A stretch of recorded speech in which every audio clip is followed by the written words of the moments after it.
Keberadaan sumur Zam-Zam dimulai dari sejak zaman Nabi Ismail bin Ibrahim.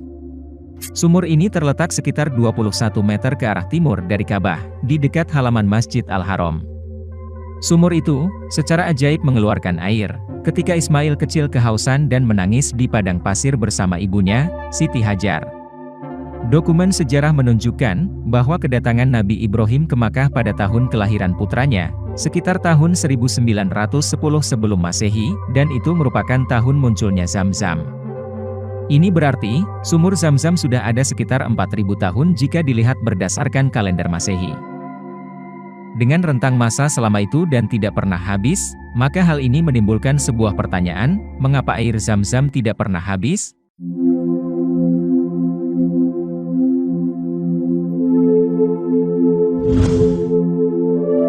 Nama sumur itu berasal dari frasa "zome, zome", yang berarti berhenti mengalir. Frasa itu adalah sebuah perintah yang diulangi oleh Siti Hajar saat dia berusaha menahan mata air. Air sumur Zam-Zam selalu bersih, tidak ada lumut, serangga, jamur, atau kotoran lainnya. Air Zam-Zam mengandung tingkat mineral alami yang lebih tinggi daripada air desalinasi normal. Karena alasan ini, air Zam-Zam juga memiliki rasa yang berbeda dan lebih berat.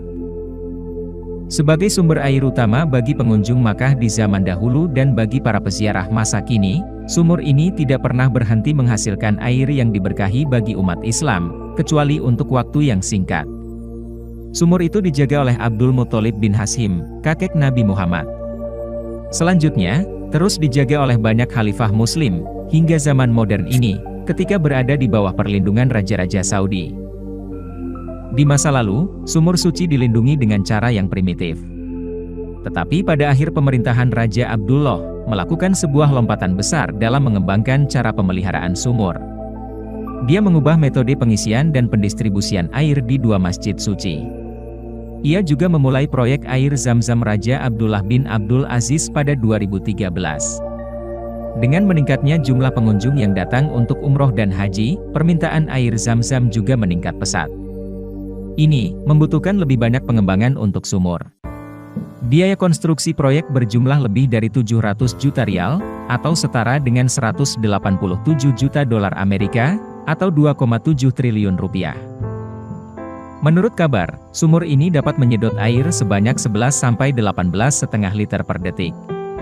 Sehingga, dapat menghasilkan 660 liter air per menit, dan 39.600 liter per jamnya.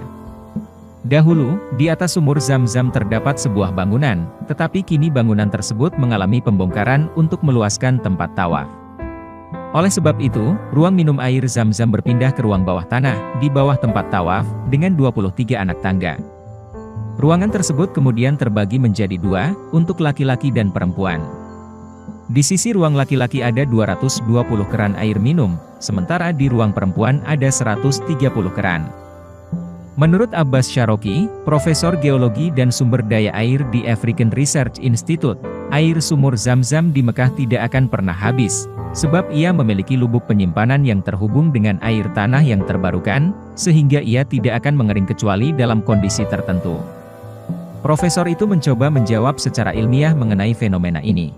Dia mengatakan, tidak habis dalam ilmu geologi, berarti bahwa ia adalah sumber air yang dapat diperbarui. Air tanah dapat diperbarui sebagaimana halnya sumur Zam-Zam, atau tidak dapat diperbarui. Dia mencontohkan, Mesir memiliki gurun barat, di sana terdapat reservoir air batu pasir Nubian yang terletak di oasis. Namun, ia tidak dapat diperbarui. Ia tidak memperbaharui dirinya sendiri, selama bertahun-tahun. Air Zam-Zam adalah air yang terbarukan. Sumber airnya berasal dari hujan di Mekah. Mekah adalah daerah pegunungan, dan salah satu lembahnya berisi lembah Ibrahim yang menampung sumur Zam-Zam di dataran rendah, kata Syaroki. Profesor ini kemudian menjelaskan, bahwa terdapat 14 meter endapan sungai yang disebabkan oleh air hujan di pegunungan, yang turun ke dataran rendah dan berubah menjadi sedimen. Proses ini memakan waktu jutaan tahun, untuk membuat sumur Zam-Zam menjadi sepanjang 14 meter.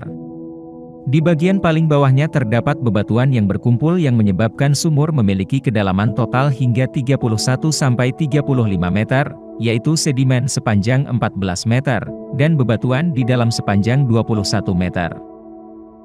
Dengan proses curah hujan dan penyimpanan, air menjadi terus diperbarui. Air di sumur Zam-Zam digunakan sebagai air minum jamaah dan air minum tidak digunakan secara besar-besaran, seperti misalnya air untuk pertanian, kata Syaraki.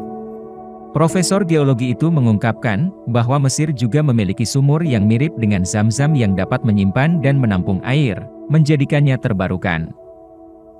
Sumur Zam-Zam telah digunakan selama 4.000 tahun, hal ini membuat kami berpikir jika tidak ada hujan di Arab Saudi, airnya akan habis. Namun mengingat kondisi iklim yang stabil dan tidak berubah, sumur bisa terus berjalan sebagaimana adanya.